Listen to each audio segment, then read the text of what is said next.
Ayan, what is up mga kapitbahay? Welcome back na naman dito sa home lab natin. Ayan, no? So, nandito tayo ngayon sa home lab natin. Ayan, kung inyo mapapansin, ito yung home lab natin. Ito yung PFSense home lab natin. Okay, mayroon tayong isang kapitbahay which is PFSense user.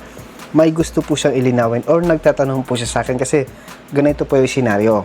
Mayroon silang PFSense tapos yung office nila is nag-iisa lang yung internet nila. Tapos, ang problema niya is kung yung mapapansin dito, yan, tumataas palagi yan tapos naglo-loss po palagi or nag-high latency po siya. May dalawa po kasing way para maiwasan po na ganito, no? Nag-high latency po yan once na yung internet mo is mag-congest na. Automatic, magre-red po yan. Tataas po to. Eto.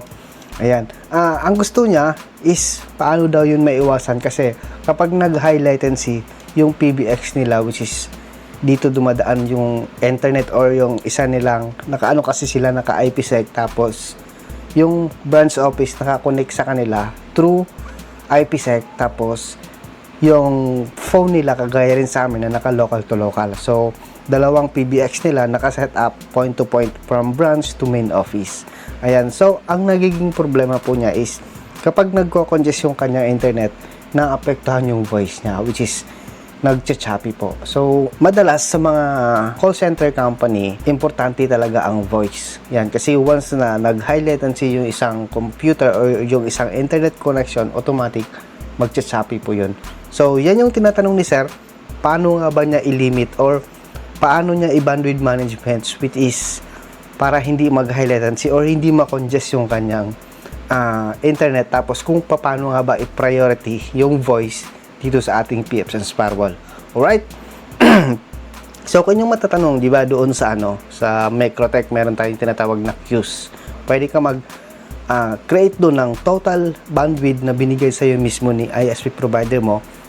Tapos, pwede mo yung hati-hatiin. Or, kunwari, si internet mo is up to 300, which is kagaya ng dito sa akin, no? Ito yung sa sample natin. Ayan. Kung yung mapapansin yung internet ko is up to 300 Mbps. Ayan, lumalagpas pa minsan.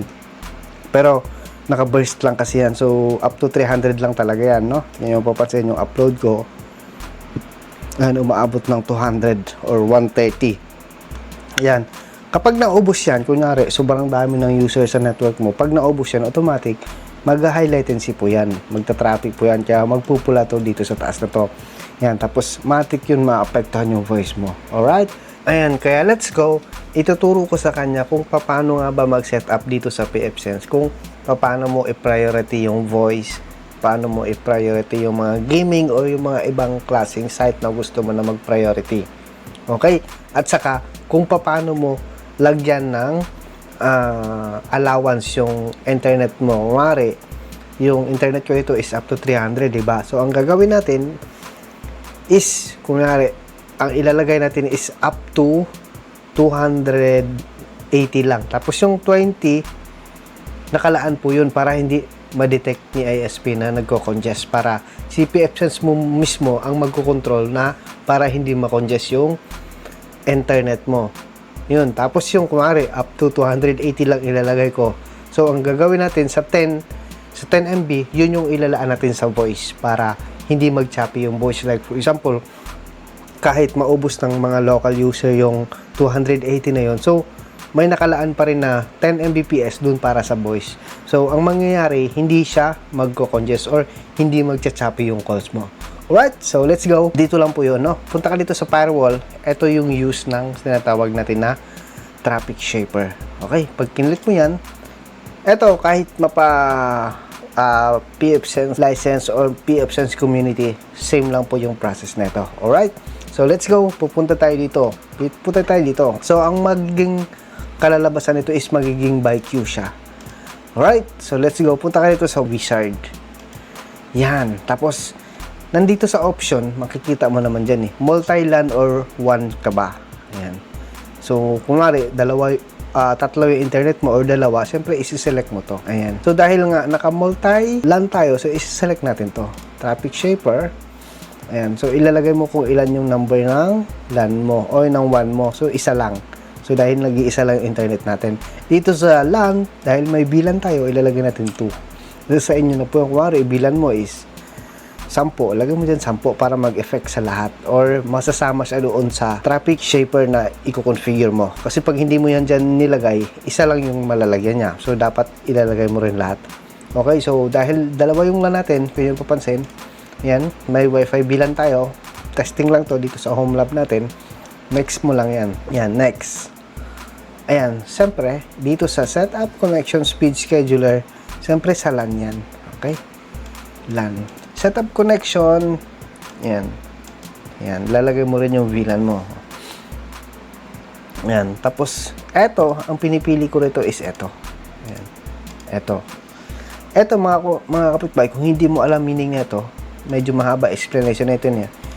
Tingnan mo lang doon sa Google kung ano yung purpose nila, kung ano yung function nila. Search mo lang to. HFC ng pfSense, makikita mo yan. Okay?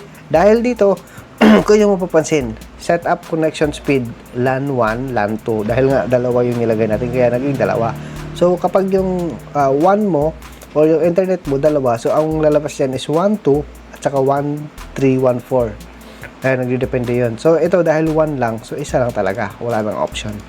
Okay? So, ilalagay natin dyan is, yan. Tapos, ilalagay natin dito is, upload niya is 280. Yan. Ayan. Megabit. Yan. Tapos, yung download natin is 280. Ayan. Okay? Megabit. So, kung nyo papansin, 200, kung nyo papansin, di ba, fast.com. Yung speed ko ngayon is full pa. Yan, maabot pa ng 300 plus. Okay? So, let's go. So, ayan. Sinelect na natin yung pinaka-limit. Ito yung magiging pinaka-limit ng internet na gagamitin ng mga client mo. Hanggang 280 lang. Hindi na sila lumagpas sa, hindi na nila malalagpasan yung 300 para nga hindi ma-congest. Okay? So, next mo lang. Ayan, kung yung mapapansin, ayan. Diba? VoIP over IP. So, ang default niya, naka-uncheck po yan. So, para ma-prioritize, i-check mo, syempre. Ayan. Tapos dito, nasa sa inyo na yun kung anong gamit mo. Kung hindi mo alam yung brand ng PBX mo, ayan. Kung ay asterisk ka, o mas maganda kung hindi mo alam, generic mo na lang para pangkalahatan. Tapos yung upstream SIP server, this is a provider field will be overridden allows the address of remote PBX. So, ito yung IP ng PBX mo. For example, ito yung IP ng PBX ko. So, ilalagay mo lang sa dyan para dun siya mag-effect or para dun siya ipipoint ni pfSense sa IP na yun. Okay? Para ma-prioritize. Okay? Ayan. Connection sa 1 niya, so ilalagay natin 10 lang. Bakit 10 nga ba? Okay? So, ang voice kasi, napakaliit lang kinakain yun. Kilobyte lang per call or kilobyte lang per call, call established. Parang ganun, no? Napakaliit lang ng kinakain ng calls. Alright? So, 10 MB is masyadong malaki na po yun. Pero, dahil nga, yan yung ilalagay natin, okay na po yun. Okay? So, dito sa LAN, ayan. Okay? Kung nga saan bilan siya nakapunta, pero mas maganda lagyan mo na lahat para, diba? Para kung mayroon kang mga voice doon na naka-tag lang sa ibang switch, masasama na siya, kaya ilagay mo na lahat. Okay? So, megabit, ayan, megabit. Okay? So, next mo lang, ayan. Ang dami po dyan, yan, no? So, hindi na natin i-explain yan. Napakadami po niyan, pero kung gusto mo enable mo lang. Yan. Tapos ilagay mo address. Yan. Penalty. Finalized IP alias. Dito po yun. No? Kung may mga inad ka dyan, pwede niya i-prioritize yun. Okay? So, hindi natin kailangan to. Next mo lang. Ayan. May peer-to-peer, P2P cache all. Ayan. Pwede mo siyang i-prioritize. Check mo lang yan. Yan. Mababasa mo naman dyan eh. This will lower the priority to P2P traffic below other traffic. Please check if to prioritize then more than traffic. Yan. Check mo lang yan, tapos baguhin mo. Kapag naka-check, ibig sabihin, nasa normal ano siya eh. Nasa normal traffic policy siya. So, kapag chinek mong ganyan, pag in-enable mo yan, pag chinek mong ganun, magiging ano siya, enabled na siya. So, magiging priority po siya. Okay, so hindi natin kailangan yan. Kayo na bahala mag-adjust kung ano gusto nyo i-priority dyan. Pero,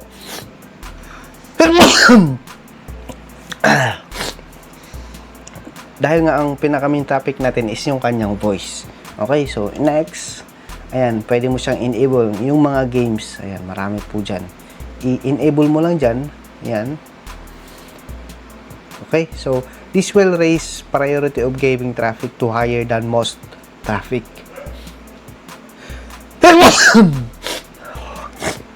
Wari, naglalaro ka ng mga ganito. Ayan, dami yan, nandyan lahat to. Minecraft. So, enable mo lang yan. Enable mo lang to sa pinakataas na to. Tapos, enable mo si Minecraft automatic. Pag naglaro ka ng Minecraft, mapapriority siya. So, hindi ka magla-log out or hindi ka high latency, hindi siya mapuputol. Kasi naka-priority siya. So, ilagay mo kung ilang bandwidth. Okay? So, next mo lang. Ayan, kung yung papansin. Yung mga protocol, ayan.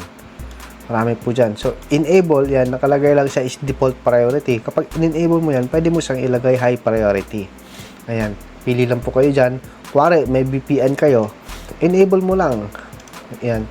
Tapos, siyempre, para hindi, ito pala, no? Para, kasi naka-IPsec pala sila, no? I-check mo to. Ayan, i-check mo yan. Tapos, i-enable mo yung VPN IPsec mo. Ayan. I-higher priority mo para, in case, na mag-traffic or ma-congest yung connection ni VPN papunta dun sa kabilang pfSense mo is i-priority niya, so hindi maapektuhan. So pwede po yun. Okay, so marami po dyan, pili lang po kayo. So dahil nga sa kanya, ang problema niya is voice, so yung voice niya dumadaan sa IPsec, so i-check mo to, no, para ma-priority yung IPsec mo. Alright, so yan pala, no, nakalimutan ko sana yan, naka-IPsec pala sila. So para yung calls mo from branch to main office, kasi nakadaan sa VPN, okay, matik yun, ipaprioritize niya. So, hindi na siya magkakaroon ng chopping ngayon. Okay? So, balitaan nyo po ako or dun sa tropa nating IT, mag-comment ka sa vlog na to kung naging okay yung performance. Okay? So, dun sa office namin, nakaset up din to. Hindi ko lang pwedeng galawin kasi production siya. Pero ito, dahil dito lang sa home lab, assuming lang, ganun na ganun din yung gagawin nyo. Alright? So, next natin, ayan, finish na siya. Pag finish mo yan, tapos reload filter mo, kapag bumalik ka rito sa PF Traffic Shaper, ayan, kayo mapapansin, mayroon na po siya. Okay? So, naka-by queue na po siya. Ayan, no? Okay? Ayan, eto, limiters, ayan, for individual po yan. Like, for example, gawa ka ng limiter na 4 MB, pwede mo siya i-assign doon per IP, per LAN, or per VLAN, or per user, no? Or per ibang per Wi-Fi or per VLAN, yan, per user, per IP, pwede po yun. Okay? So, yan. Dahil naka-enable na yung traffic shaper natin, so ang nilagay natin is 280, di ba? So, dapat kapag nag-speed test ako ngayon, ang makukuha ako na lang is 280 plus. Okay, let's go. Fast.com. Ayan. Ayan. Walang labis, walang kulang. 280 lang. Okay, so yung speed natin kanina is up to 300, di ba? So, ngayon, hindi na siya lumagpas sa 280. So, once na dumami yung user mo o may mag-download man dyan, kapag naubos nila to, hindi magpupula or hindi magcha-choppy yung voice mo dahil nga naka-priority siya, tapos naka-alat yung sobra doon para sa voice mo at saka para doon sa IPsec mo. Alright? Sana may naintindihan kayo, no? Comment down below kung mayroon kayo hindi naintindihan para ituro ko po ulit sa inyo. Comment down below kung mayroon kayo ibang katanungan kung paano i-configure. Alright? Yun. So, ganun lang po yung paggamit ng pfSense bandwidth management para ma-priority yung voice mo at saka yung IPsec mo. Alright? So, maraming salamat. Sana nakatulong na naman ako. Kung sa tingin nyo nakatulong na naman tong video na to, please don't forget to hit that subscribe, comment down below, and then like and share para masaya. Alright? So, maraming salamat. God bless and peace.